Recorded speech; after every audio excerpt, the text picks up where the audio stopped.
गुजरात के वडोदरा के पादरा के पास स्थित गंभीरा ब्रिज हादसे में कई लोगों की मौत हो गई है, जिस पर राजनेताओं ने अपनी अपनी प्रतिक्रियाएं दी हैं। गुजरात के वडोदरा में महिसागर नदी पर बना ब्रिज बुधवार सुबह टूट गया। हादसे के समय ब्रिज से गाड़ियां गुजर रही थी और पुल टूटने पर 2 ट्रक, 2 कार और एक रिक्शा समेत कुल 5 गाड़ियां नदी में गिर गई।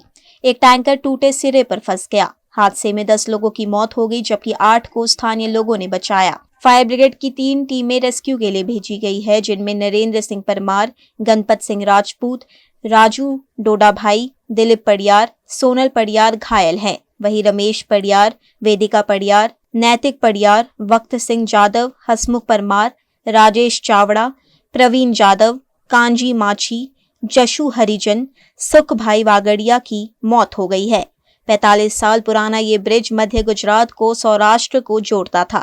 वहीं इस घटना पर देश के प्रधानमंत्री नरेंद्र मोदी और गुजरात मुख्यमंत्री भूपेंद्र पटेल ने एक्स पोस्ट पर दुख जताया है। वहीं स्वास्थ्य मंत्री ऋषिकेश पटेल समेत के नेताओं ने अपनी प्रतिक्रियाएं दी हैं। आज वહેલી સવારે આણંદ અને વડોદરા જિલ્લાને જોડતો મુખ્ય બ્રિજ ગંભીરા બ્રિજ જે વર્ષો જૂનો બ્રિજ છે, જેના પરથી ખૂબ મોટા પ્રમાણમાં વાહનોની અવરજવર થાય છે। લોકો આ બ્રિજનો રોજ હજારોની સંખ્યામાં યુવાનો રોજગાર અર્થે આ ઉપયોગ કરીને સામે કાઢે જાય છે।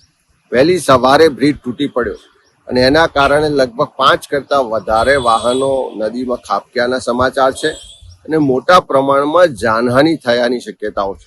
વહેલી સવારે જ કલેક્ટર શ્રી સાથે એસપી સાથે ને બંને વડોદરા અને આણંદ જિલ્લાના વહીવટીતંત્ર સાથે વાત પણ કરી બચાવ કામગીરી તાત્કાલિક શરૂ કરવા માટેની રજૂઆત પણ કરી છે।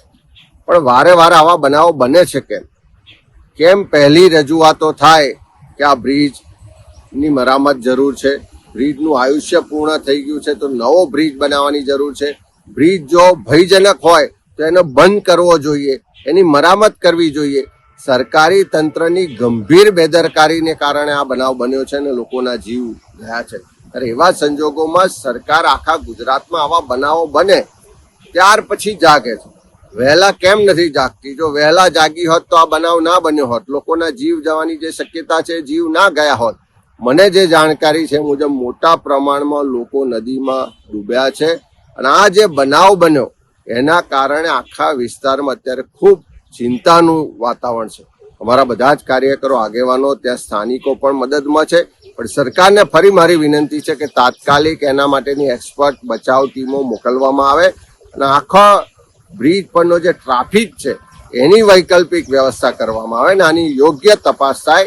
પણ પહેલી તાત્કાલિક જરૂરિયાત છે કે એની બચાવ કામગીરી કરવામાં આવે। ગંભીરા બ્રિજ જે સૌરાષ્ટ્ર અને મધ્ય ગુજરાતને જોડતો, આણંદ અને પાદરાને જોડતો આ બ્રિજ આજે વચ્ચેનો એક ભાગ, એક સ્લેબ એ ધરાશયી થતા લગભગ 5 જેટલા નાના મોટા સાધનો અંદર ખાબક્યા હોય એવી વિગતો પ્રથમ પ્રાપ્ત થઈ છે। 3 જણના મૃત્યુ થયા છે, 5 જણને આપણે રેસ્ક્યુ કર્યા છે અને 5-6 જણા જે સારવાર કરી અને એમને રજા પણ આપી છે અને 5-6 સારવાર હેઠળ। આદરણીય મુખ્યમંત્રી શ્રીએ અત્યારે જ એમને સૂચના આપી છે કે તાત્કાલિક ત્યાં પહોંચી બ્રિજ એક્સપર્ટ, ટેકનિકલ એક્સપર્ટ ત્યાં પહોંચી જઈ અને કારણોની તપાસ તેમજ આ બ્રિજ 1985માં બન્યા પછી જ્યારે પણ જરૂર પડી ત્યારે મેન્ટેન કર્યો હતો, પરંતુ આ બનાવનું કારણ શું છે અને મુખ્યમંત્રીશ્રીએ એમના તબક્કે 212 કરોડના ખર્ચે આ બ્રિજને મંજૂરી પણ આપી હતી નવો બનાવવા માટે।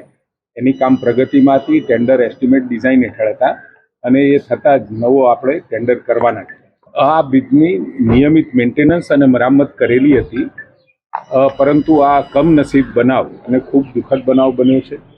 મુખ્યમંત્રીશ્રીએ તો તમામે તમામ જે પણ કોઈ ટેકનિકલી ખામીવાળા અથવા તો જૂના બ્રિજો હોય તો એને રિયાલિટી ચેક કરવા માટે પણ કહ્યું છે અને એ કર્યા પછી આ બ્રિજને નવો બ્રિજ બનાવવા માટેની અમને સંમતિ આપી।